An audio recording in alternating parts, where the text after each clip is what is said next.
and we're 87. All right, cool. Right. See, I'm like a double checker, then a triple checker. So like, Oh, that's good. That's good.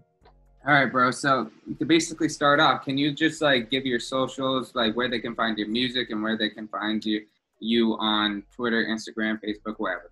Yeah, definitely. All right. So in terms of music, I'm on every, major streaming platform that exists. I go through DistroKid. So once I submit said song and artwork, it distributes it to all those platforms.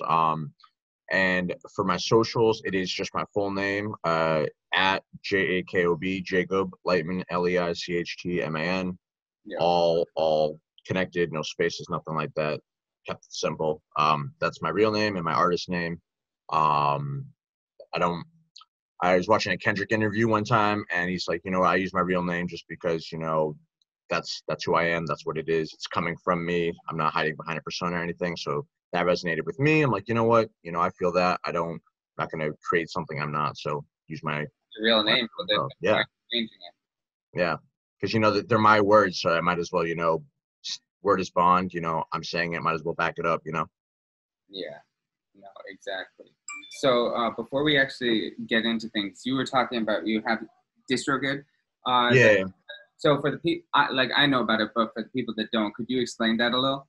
Yeah, so, now that we're in the era of streaming services as opposed to buying physical copies of CDs, I mean, I still do that, but, it's easier for, independent artists, unsigned artists to release and create music on their own terms. So DistroKid is a music platform that allows anyone who has an account to submit music. You just upload the file. You provide details about the song, so the artist name, I guess if you have multiple writers on it, the writers, the name of the song, the artwork, what stores you want it to be pushed through, and there's some other specifics that depend on each artist, but it's pretty simple. It allows you to do everything yourself as opposed to back when Spotify and Apple Music were just getting started and you needed a label or at least someone in the industry, so it gives you more power. Yeah, it's a lot better for all these independent artists that are trying to get the own their masters, do the thing. Definitely. Yeah, all that stuff. So now that we went over that, let's talk about your life before you got into music, if there is time before music was really a part of it. And can you go into that? Your hometown, what was it like growing up, stuff like that? Definitely, yeah. So I mean, I've always liked rap. I remember how I got into it. I was in second grade, Christmas was coming around, and this cousin of mine, who I saw on rare occasions, it was a special occasion if we were in the same house, just because we lived far away. And I remember he gifted me Eminem's The Eminem Show album as a Christmas gift. I was 7 years old. I didn't really have any music taste at the time. I remember running through the album back on repeat. It was edited though, so I didn't understand the entirety of all the songs because you cut out the swear words or anything else that was derogatory. But I remember two songs like Soldier and My Dad's Gone Crazy. Those kept those stuck with me, so I'd always put those on repeat. And it was a Walkman, so you'd have to skip through the entire album to get to that. So rap was the first genre that I got into, and I kind of stuck with that. So once I was done with that album, I went to his older stuff, and then I would follow him as he would release stuff. That got me into 50 and the rest of Aftermath label, and then you get into G Unit. So I grew up on them up until middle school, and that's when I started branching out. So then I got into Lil Jon and the East Side Boys. I got into a little bit of Nas, a little Ja Rule. But I would listen. I kind of just enjoyed it for what it was. It wasn't until maybe seventh or eighth grade when I started thinking, oh, this is enjoyable. I could do this myself. So what I did was during study hall periods or just free time, I would pick songs that I liked the most off of these albums and just, how can I word it? I would take out the lyrics and write them to apply to my life, but keep the syllable count the same, so it would be as if the cadence would be the same. So I'd be rapping my words, and it would flow exactly along with the original song's words. So I did a bunch of that. Yeah. And then that's when Wayne was going through his mixtape run. So I was big into the Drought series, Dedication series. And then, you know, you start getting into like, you know, Meek, he's coming up with the Flamers tapes, the Dream Chasers shapes. And then that's when I get into the more mainstream artists. In terms of my hometown, so I lived in Massachusetts at the time when I got the Eminem album, but then Okay. we moved to Connecticut. So, and that's where I'm here now. I've been in Connecticut since third grade. So whatever year that is, like 04. Yeah, so I've been here for a while. Yeah. Okay. That's interesting. And wait, Yeah. what town did he move to in Connecticut?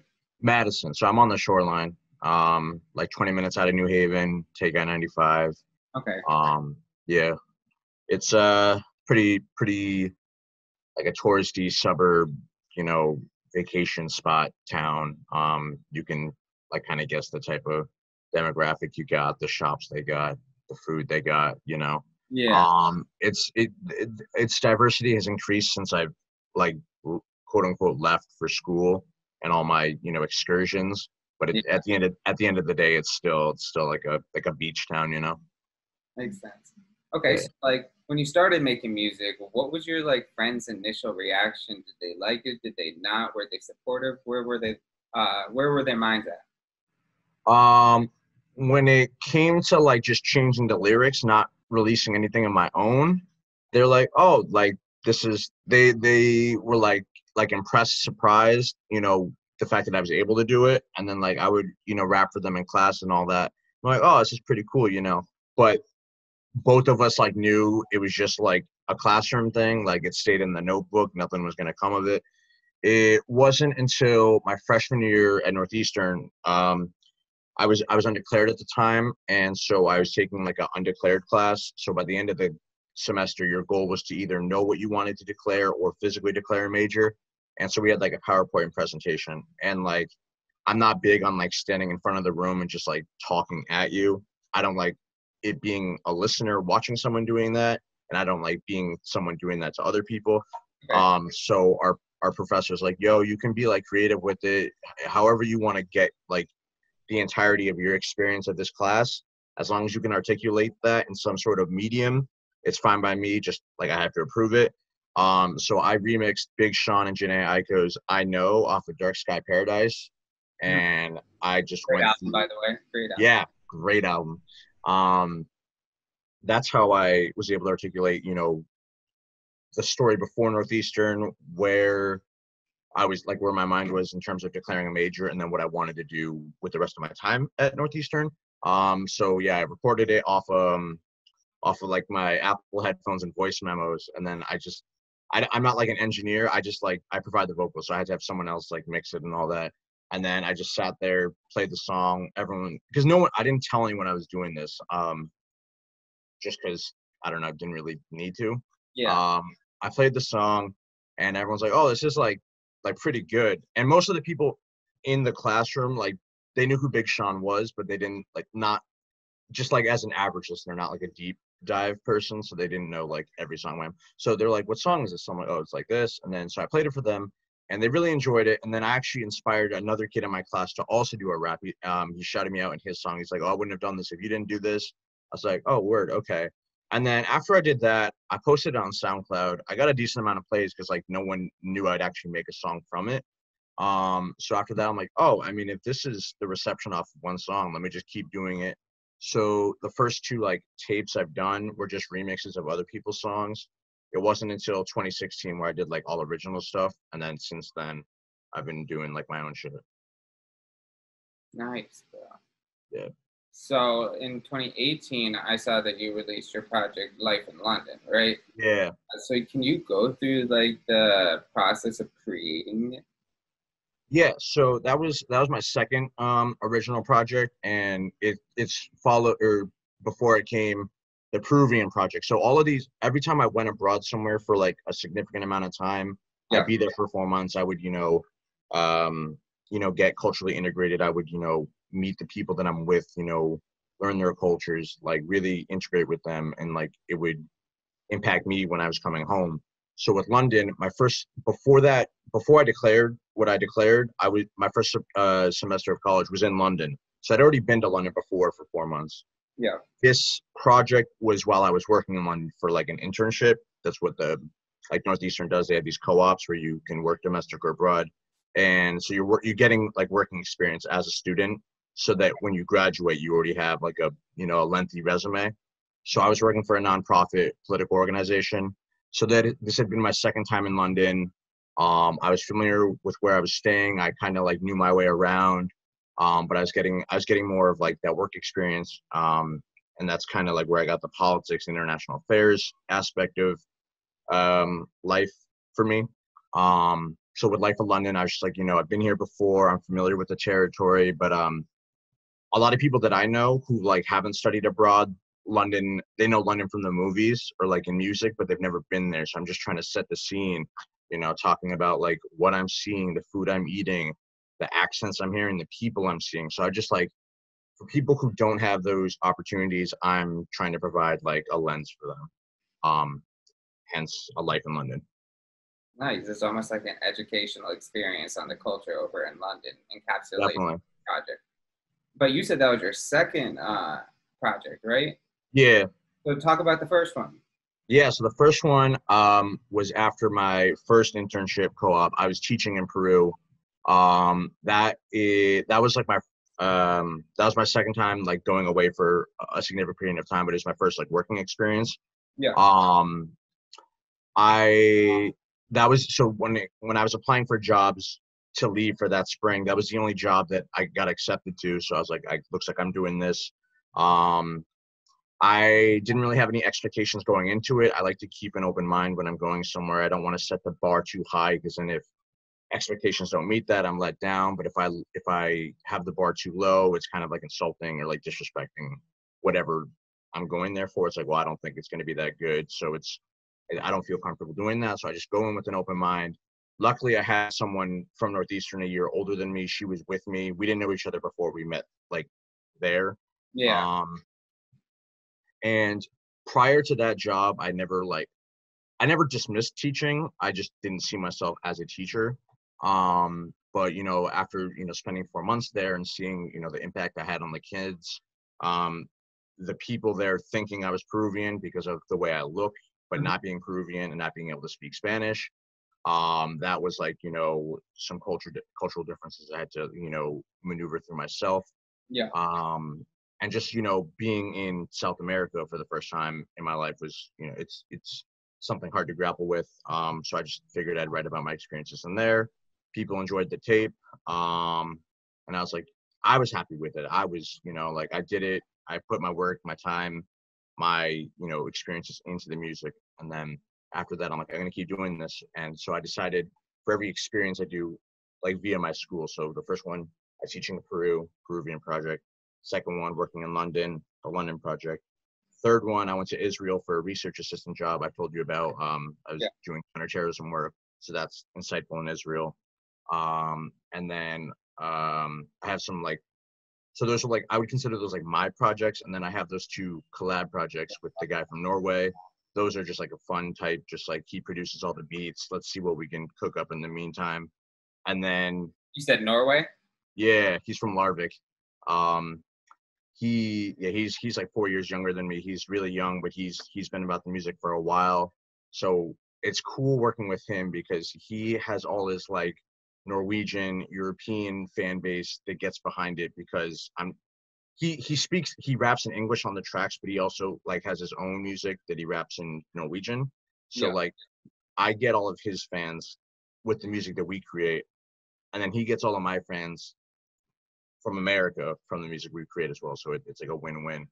And then the project I'm working on now would be an Ecuador project, but now I'm not there, so I kind of have to readjust. But that's part of life. So can you tell me like, so what's going on with that situation at the moment? Yeah. So I had left first week of January to go down to Ecuador for the Peace Corps, and we were there for 2 months. And then that's when Corona became like a global pandemic, not just in China and Mongolia. And because we're, federal employees, of the Peace Corps and the U.S. government. You know, they don't want 7,000 plus people all being stranded in the countries they're serving in without, like, you know, American medical care, and like it's like their responsibility. So they all took us out, and so we come back to the States, and we're forced to quarantine just like everyone else. Um, so that was like March for me. I was quarantining with my friend from DC because my dad's really old, so they didn't want me going home immediately. So I was quarantining with him. Then I made it back home, and then I've been going up to Boston every now and then when it's safe to do so to visit my roommate. And then other than that, I've been protesting. But we didn't have any answers for a long time. People were still trying to get home from the countries they were serving in. There were a couple African countries where they got home maybe like 3 weeks after I got home because of the logistics, because they're like out in the rural, like very small villages of, you know, whatever communities they're serving in. So that was an obstacle. Then reimbursement fees for like people who had sold their apartments, had like cut ties prior to leaving, and now didn't have anywhere to go to when returning. So they had to figure that out. And then certain groups, because we didn't like officially swear in, we weren't technically volunteers. And because we weren't technically volunteers, we didn't receive benefits that other like real volunteers were. So there was those logistics. And then they ended up giving us like a readjustment allowance, some evacuation allowance to get us through to where we are now.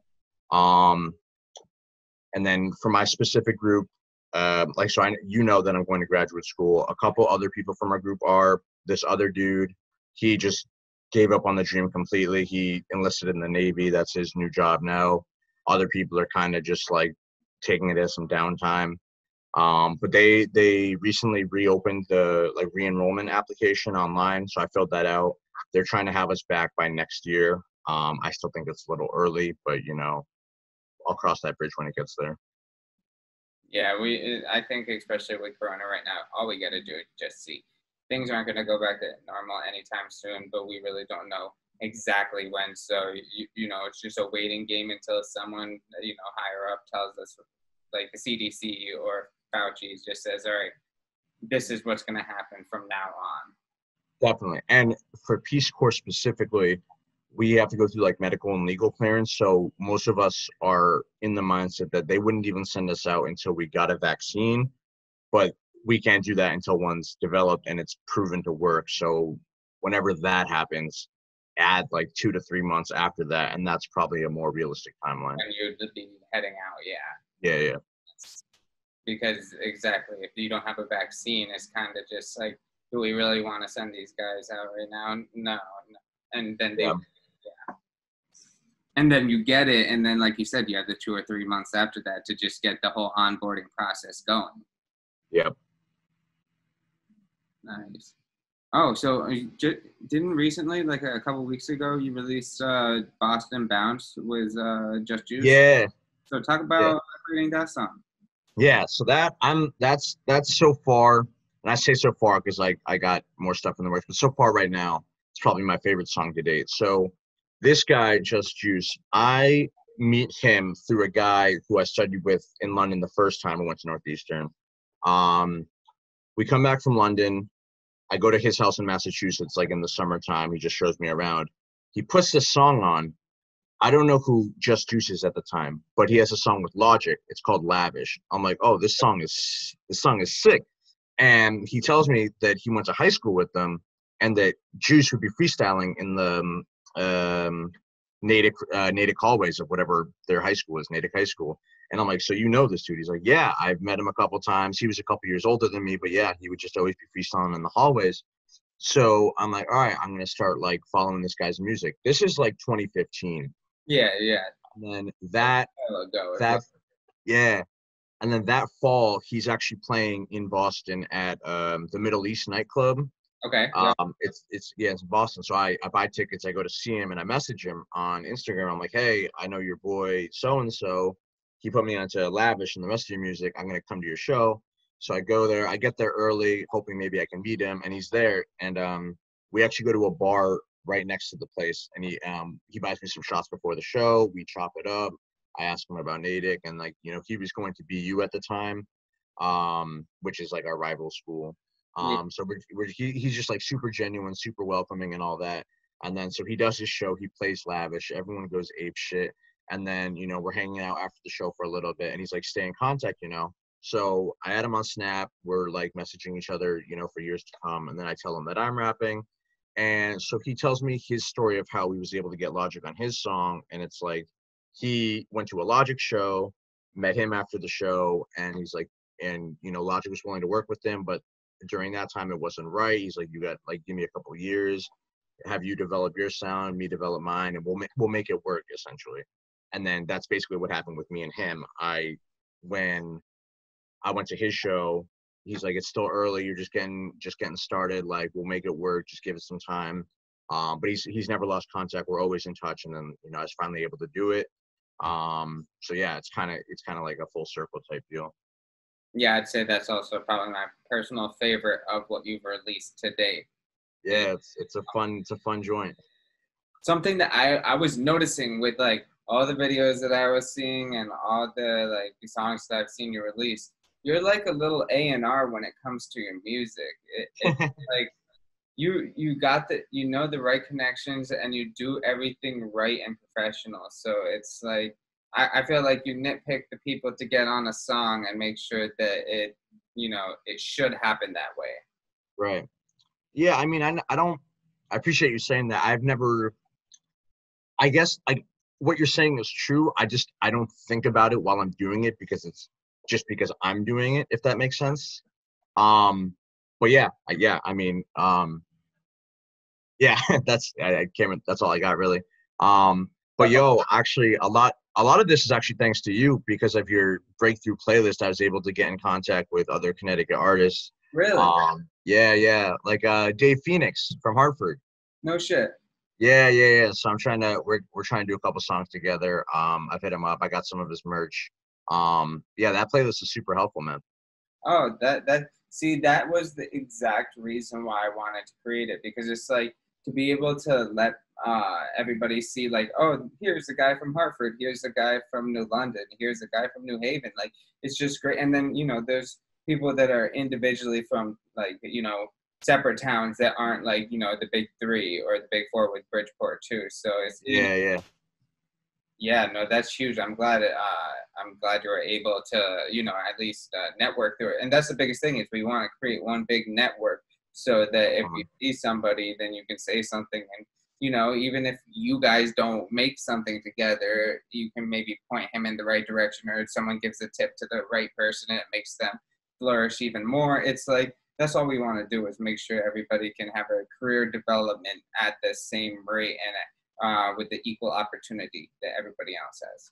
Definitely. And like being from Connecticut, we're in between Massachusetts and New York. So like we're usually left out of conversations because we don't have like our own sound.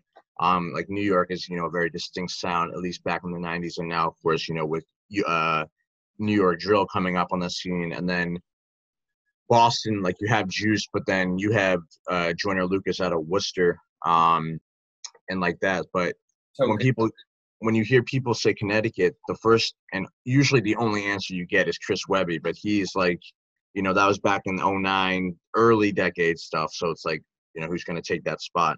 I Exactly. personally, I don't have anyone off the top of my head that, you know, I know about. So me as a CT native and an artist can't think of anyone. The average listener definitely can't think of anyone, you know?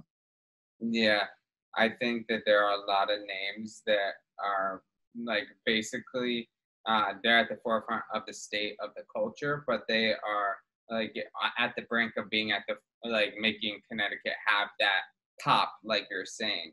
And Right. as soon as one of them does, then the gates will start flooding, and that's the biggest thing.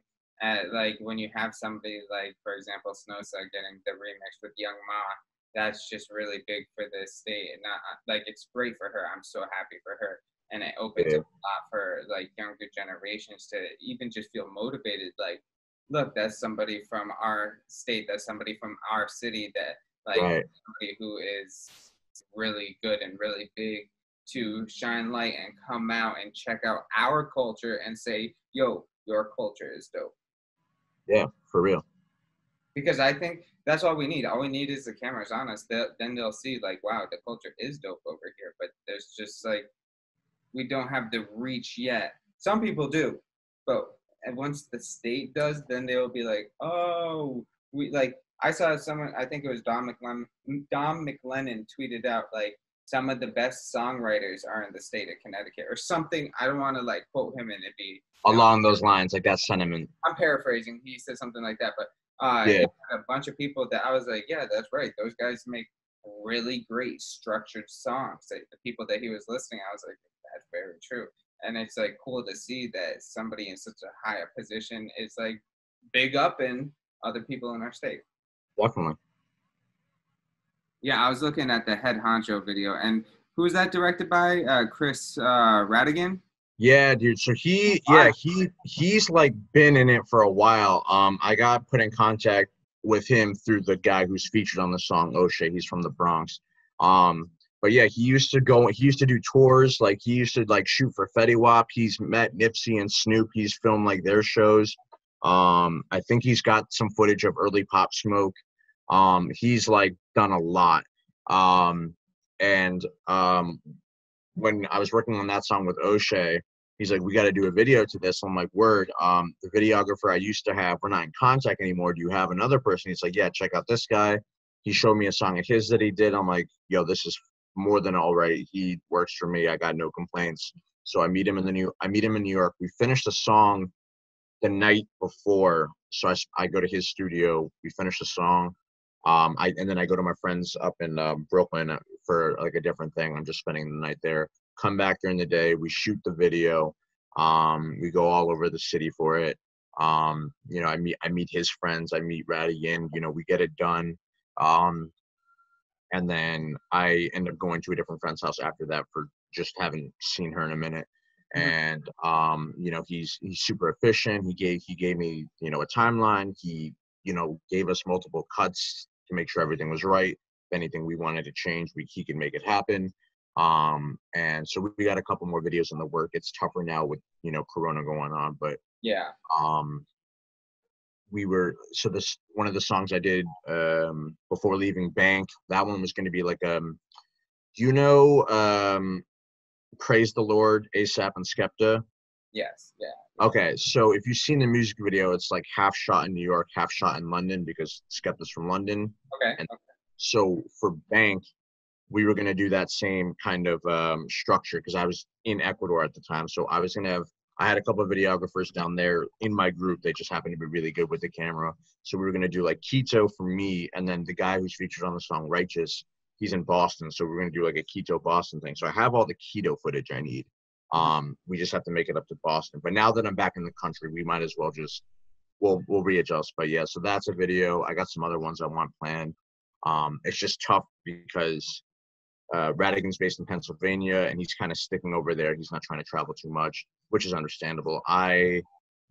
Boston's a stretch for me. I try not to do it too much. So, like, it's tough because we don't have a timeline with, when things are reopening. You've seen with Florida, they reopened for a week and then they shut everything back down because of the huge increase. And like, to be honest, a music video is not worth getting Corona, Exactly. So it's like, well, when the time comes, the time comes. But yeah. It's time for everybody to just, this quarantine has given us time to reflect on everything we have been doing and try to make our crafts better, whatever that is. For real. Like, maybe it'll be better to finish that Bank video, in however many months when it's safe to do it compared to, doing it, soon, just going after Boston in like a couple weeks because, everything happens for a reason. So I'm trying to like play that into account with this as well. No, I definitely, I like that. I guess you'd call it a mantra. I agree with it to an extent.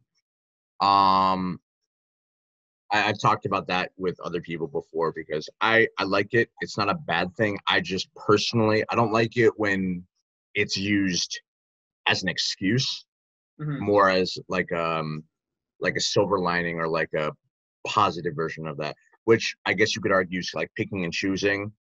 when you can use that. But No, I agree. If it's used as an excuse, it's a totally different feel about it. It's like, yeah. okay. So I got some questions that will probably make you think a little bit more. All right. If you could collaborate, wow, let me try that again. If you could collaborate with any artist dead or alive, who would they be and why?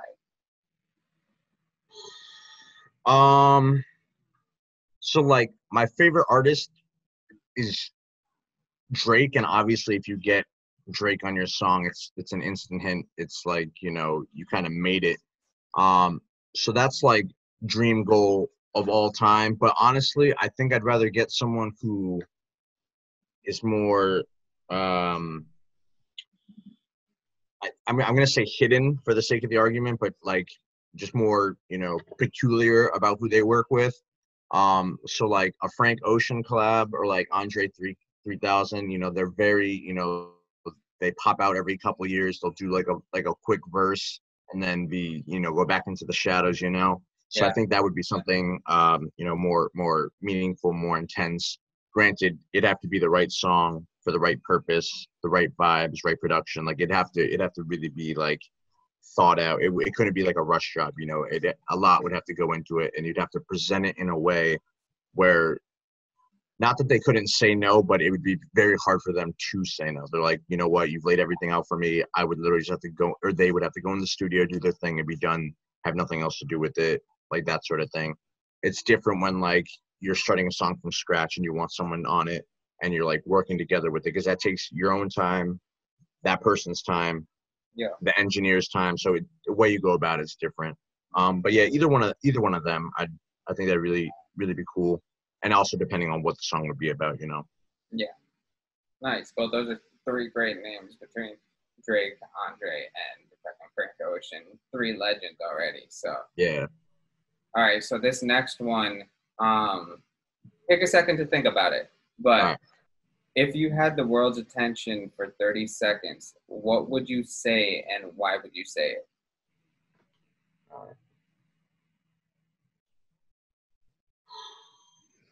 In short, I mean, obviously, we would go further into conversation for anyone that would be willing to have such a conversation, but just point out to whoever is listening at the time what is going on in the world right now. I'm including Black Lives Matters, everything that's happening at our borders, people that are in detention at ICE, um, all the unheard of genocides on the other side of the world with the Yemenis, the people of Myanmar, um, Muslims in China who are, you know, getting ethnically cleansed by their own government. There are, and it's tough for the average person who like doesn't study political science, international affairs, global affairs, or all that, because you know you get your news, or you get all this info from the news, but if the news isn't reporting on it for whatever reason they're not reporting on it, you're not going to hear about it, and you don't, you have the privilege of not needing to hear about it because, you know, we live in America and it's just not something that they have to deal with, even though we've done it ourselves. So I would just point a lens to all the injustices that are happening, just to give people one, attention to it so they can help out in whatever means they're able to, but also to show that like whatever problems or like, you know, uh, inconveniences you may have on a daily basis, while that's like hurtful to you and you may have a shitty day, if you put that in perspective to what's going on, you'll realize that like either A, your problem is not that big of a problem, or B, even if it is, just like keep in mind there's so much other worse things going on that it's just take a step back and really determine whether or not you want to be complaining about what you're complaining, or if your issue is in fact an issue, you know. Yeah, no, I completely agree. It like it's not like trying to say, oh, what you're dealing with is nothing. That's not what you're trying to say. It's just saying like, look and see that, you know, there's a lot of other things going on that may or may not be worse than what you're going through. So Yeah. just power through it, because, you know, you can still try to see the light at the end of the tunnel type thing. Yeah. And off of that, a quote that I heard, either a quote or a lyric, it was off of Meek's Dream Chasers 3 tape, but you're like you're or me, like either one of us, one of our worst days is someone's best day. And I feel like that, you know, has resonated with me for a while. So I usually kind of like just keep that in the back of the mind. No, I do remember like specifically picking out that quote as well because it makes you really put yourself in somebody else's shoes and realize like, yeah, like if somebody else had this day, they'd be like, well, shit, it didn't go that bad. And Yeah. we might be like, oh, shit, it was a bad day. But like, it's all about perspective in this world, man. Yeah. So, okay, this is my third one of the final one. So, Yeah. what's the advice that you give to someone starting their music career right now? Right now. Yeah. One, go like just off the top immediately, go for it. Just straight up go for it, you know. Especially with what's going on right now, nothing is certain, nothing is promised. Um, and not that today may be your last day, even though, I mean, in theory, that is possible. But in terms of just like, you know, going for your dreams, no one should be telling you what you can and can't pursue, because at the end of the day, it's up to what you want to do, what you think you're able to do. And if you're willing to put in the time and effort, then who's to say you can't do what you want to do? And it takes that first step. You'll have people who want to, I don't know, become a chef, or like, you know, learn to, fishing's a bad example. Like these like niche, you know, skills or traits or whatever, or art, just like start painting or whatever. But they have their own insecurities, whether it's themselves or they're scared of like, not backlash, but what their friends or family may think. And that will prevent them for a long periods of time. And then it comes to the point where now they don't have the time to do it because they have to, you know, get back to the real world, or just like they have other more important things to focus on. And now they've lost that opportunity. But if they had started when they wanted to start, by the time they were at that point in life where they didn't have the opportunity now, they would have come so far and actually could have done something with it. So it's like, if you're going to already spend, you know, this time not doing it, you might as well be doing it, you know? Makes sense. Yeah. So, that's some great advice. All right, so what's next for your career? Yeah, so it's going to be tough now to balance with everything. But you know, I'm starting my master's degree, Northwestern Public Policy. I'm going to be doing that, you know, until whenever I get that call back to go back to Ecuador. But in the meantime, I'm going to be, you know, focused on classes, getting that master's. But, you know, whenever I'm not reading, not writing, and like, you know, for school, that's all the music. I'm living at home. So, and I'm not working because it's like I would have nowhere to work. And also I, that's a risk that I don't need to take in terms of my health or my dad's health. So any free time of mine that's dedicated to music. So I got 2 half-finished projects that just need, you know, some mixing, some mastering, and they're good to go. I got my own solo project that's, you know, I'm still working on day by day. And then, you know, just other, you know, one-off quick singles that people want to hear that have just, you know, been sitting on my laptop. I'm just kind of periodically, you know, going to release those when I feel it's appropriate to do so, with everything going on. But, you know, just trying to, you know, stay in the loop, stay active. Because, you know, if you go silent, then, you know, whatever momentum you have built up kind of dies down, and you have to re-spark that. And that's a lot harder than, you know, keeping whatever you already have behind you. So yeah, I'm just trying to do that. Still learning, still writing, listening to new artists, old artists, anything they drop, and still finding my voice, you know? Love that. Yeah. Where do you see yourself in 1 year, 5 years, and then 10 years? With music specifically, or just me personally? Life in general, music on top of life, whatever. All right. 5 years, I'll go with 5 years because 1 year, I'll just go with 5 years. So with 5 years, I will have completed my master's, in theory, completed my Peace Corps service, and I will have passed the foreign service entry exam, and I will start foreign service, and get shipped out to wherever they ship me out. In terms of music, I'll do it as long as I am physically, mentally, emotionally, and legally allowed to do so. Just in terms, if I were to get that foreign service job, Mhm. I feel like there'd be some like, you know, legality that I have to work with in terms of, you know, being an artist and also, you know, working for the state government. But that would be a bridge I would cross when I need to. But until that day comes, I'm still going to be working. You're going to be hearing about it. The state's going to be hearing about it. Yeah, Country, world. I'm doing this as long as I got a voice. So that's what I'd like to hear. And I yeah, guess it's going to be the same thing for 10 years then, too. yeah. Awesome. So any more shout outs before we end today's interview, bro? One, shout out CT Breakthrough for making this happen. You know, gotta, you know, as a state, as a collective, we gotta, you know, band together, really show what Connecticut's all about. We got artists, we got talent. Just shine that light on us, and you know, you'll see it. So shout out that. Shout out to all the, you know, organizations, you know, Black, brown, queer, trans, in all those communities, people going out, protesting, risking their health during this pandemic, which they shouldn't have to be doing, but they are, to fight for equality. So shout out anyone going out, protesting, doing their thing. Shout out to those self-educating. The internet is at our fingertips. It's not an excuse anymore to be ignorant. You have all the resources. Exactly. You're an adult. Educate yourself. You can unlearn all the things your parents have taught you, and you can learn the stuff that you need to learn. So shout out them. Shout out all these other unsigned independent artists trying to, you know, they're on the grind on the daily, you know, trying to, you know, get that bread, you know, put themselves on by any means necessary. Shout out them. And yeah.